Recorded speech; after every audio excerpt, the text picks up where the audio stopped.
মাল মশলা পড়ছে এখান থেকে।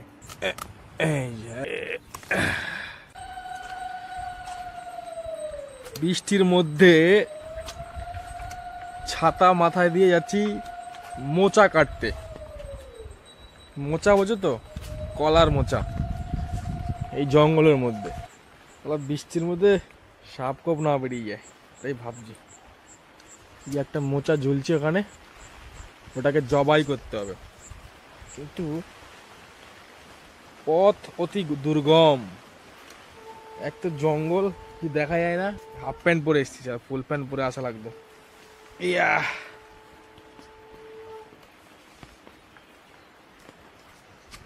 এই যে মোচা, এবার জবাই হবে। কিন্তু কাটবো কি করে? দাঁড়াও এক সেকেন্ড, ক্যামেরাটাও ধরতে হবে, ওটাকেও কাটতে হবে, না তো হবে না। দেখা যাচ্ছে মোচা, দেখা যাচ্ছে।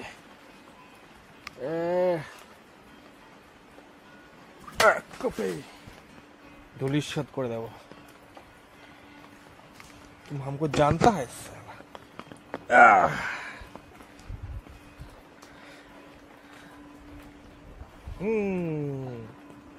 টপা টপা এসে মাল মশলা পড়ছে এখান থেকে।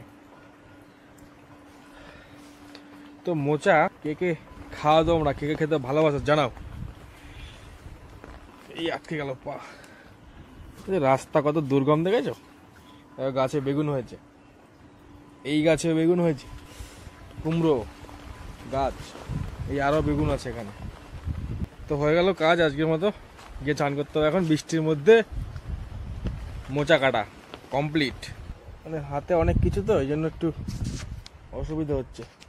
হাতে অত কিছু রাখা যাচ্ছিল না, তাই মোচাটা রেখে আসলাম কেটে। এবার কিছু বেগুন ছিঁড়তে হবে।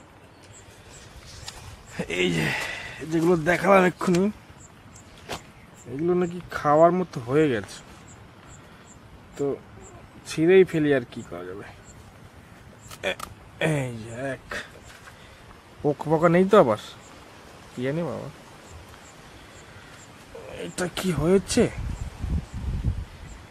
ফেটে ফুটে গেছে, তো দেখে লাভ নেই।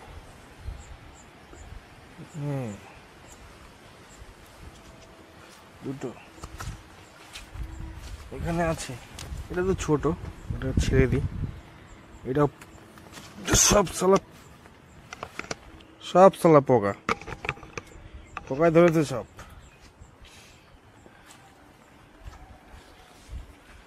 আর আছে ওই যে ওখানে একটা, দেখতে পাচ্ছ কিনা জানি না। এই যে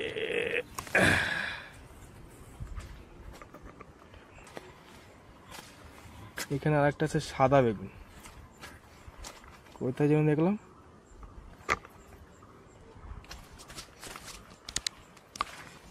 কোথায় গেল রে ভাই? এক্ষুনি তো দেখলাম, ওই যে আবার দেখতে পেয়েছি।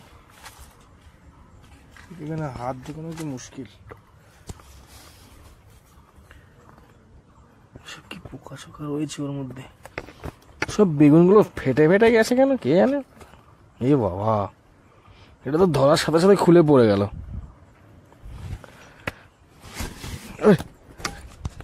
ছাতা মাথা সব উল্টে যাচ্ছে, জল লেগে গেছে ক্যামেরায়। হ্যাঁ এবার ঠিক আছে। এটা তো পুরোই পচা, এটা কিচ্ছু নেই, পোকে পুরো খেয়ে নিয়েছে। চা ঠিক আছে, যে কটা পেলাম সে কটা নিয়েই ঘরে যাই। বৃষ্টির দিনে আর মানুষ কি করবে, ঘর থেকে বেরোতে পারছে না। এই বেগুনের বেগুনি খাবো, মোচা ভাজা দিয়ে ভাত খাবো, সেই মজা সেই মজা।